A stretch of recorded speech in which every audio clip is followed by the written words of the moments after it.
In Kenya's lakeside city of Kisumu, most solid fish waste from fish processing plants is either dumped on the ground or buried underground, which negatively impacts the environment. To learn more, we spoke to Patrick Mito, who is the head county leather development officer in Kisumu.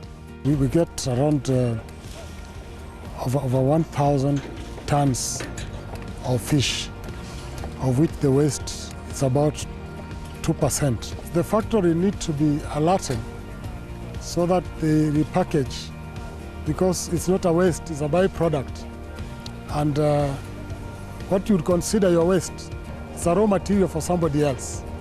So there's need to have a frozen plant where those byproducts are frozen for utilization, because the capacity of usage is still minimal.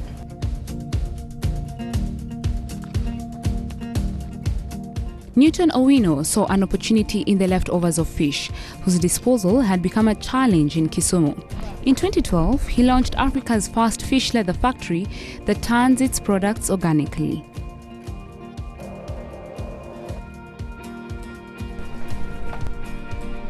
Newton, hi. Yes, How hi. are you? I'm good. Nice to see you today. Yeah, welcome. I can see you have the fish skin lined here. Yes, we have several of it. That comes from the industries here. These are filleting industries. We have a number of them. Every year they produce close to 150,000 metric tons of this fish waste. And out of 150,000, almost 80% of that consists of the fish skin. Now, initially this used to go into the environment and cause a very heavy destruction. Now, we thought of a way of actually managing this waste in a more sustainable manner, bringing the women from nearby slum together so that they could form groups. And after that, we gave them what we call the pre-turning operations training. Now that they know how to do the fleshing, they know how to do the scaling, and now, after here, we buy whatever they have already processed.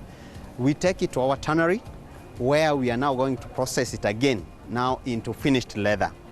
And how much was your starting capital? Initially, I started my venture with only Kenya shillings 200. And because I was not buying anything, these things were waste. So what was there was just to collect them and transporting them to my tannery. What were some of your day-to-day challenges? To meet the demand. Our income is a little bit low, and we are not able to manage all the waste that they are doing here. We are only doing 0.1% of the total waste that comes out from this place. The other challenge that I had was actually how to market this thing outside so that people could understand that fish skin can also be converted into leather and be utilized. The third challenge is actually to get those who are well trained to work in this kind of setup. Well, Newton, I've heard so much about the tanning process. Let's go check out the tannery. Yes, welcome. Okay. Yeah.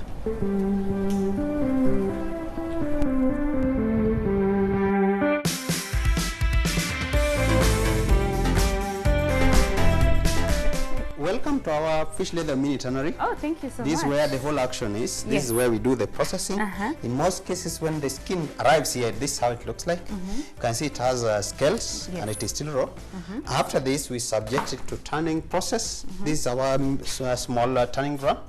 And inside here, we have plant compounds, where we roll it and we do what is called drum turn, which takes almost 3 hours. You do it 15 minutes, and at an interval of 15 minutes, then you relax. Maybe you can give it a trial and see. Oh, it's not very difficult. Let me try. Ooh, it's heavy. Wow. Yeah. So this is done for 3 hours? Yeah, you have to do it for 3 hours, but not continuous. Okay. After 15 minutes, you have a break. Okay. Yeah. Okay. That is just to allow the penetration of the liquor into the material. And then we hang them from the tanning drum, a process that we call aging, so that the excess water can drip. Then we pile them here. This process called piling. Then after drying, so these are dry? Yeah, these are now good enough to go. Then from here now we use them for making different finished fish leather articles. Okay. So this is actually a fish leather jacket. This is a fish leather jacket, but it has a bit of a unique kind of story. You know, the buttons are from fish bones. Oh, really? Yeah, these are from fish bones. And then the thread you see is actually from fish fiber.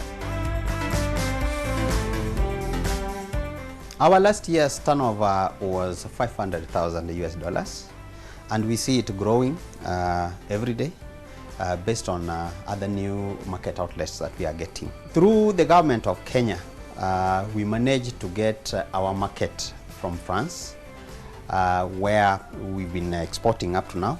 And we also managed to get a number of leather tanneries in Iceland. Now, for anyone who is aspiring to be an entrepreneur, a fish leather entrepreneur just like you, what 5 tips will you give them? He needs to be nurtured by someone who has been in this business like me. 2, the foreign market requires consistency in supply. So you must be sure that you'll be getting your raw materials all the time. This kind of business does not require hasty kind of mind. And in the market, it's very difficult to introduce a new product.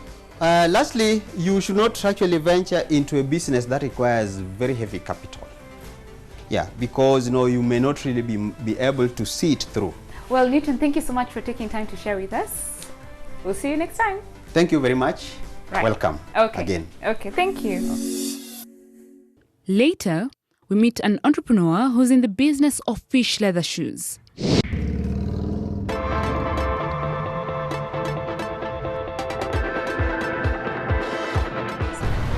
I'm off to meet Roslyn Anyango, a cobbler who has been making fish leather shoes for a couple of years.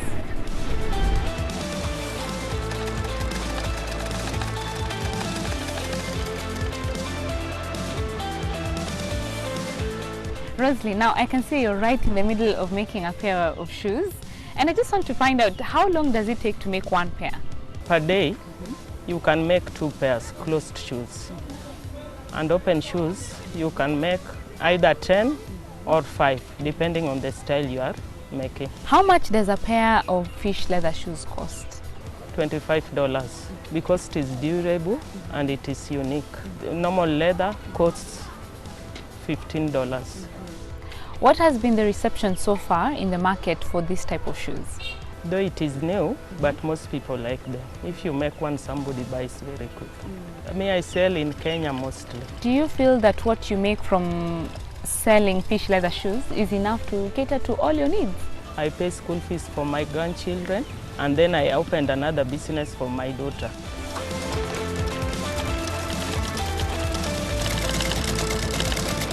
With the limited options available for the reuse of fish waste generated by fish processing plants, the fish leather business provides a viable alternative with promising returns. That's all we had this week on BBC Smart Money. Until next time, goodbye.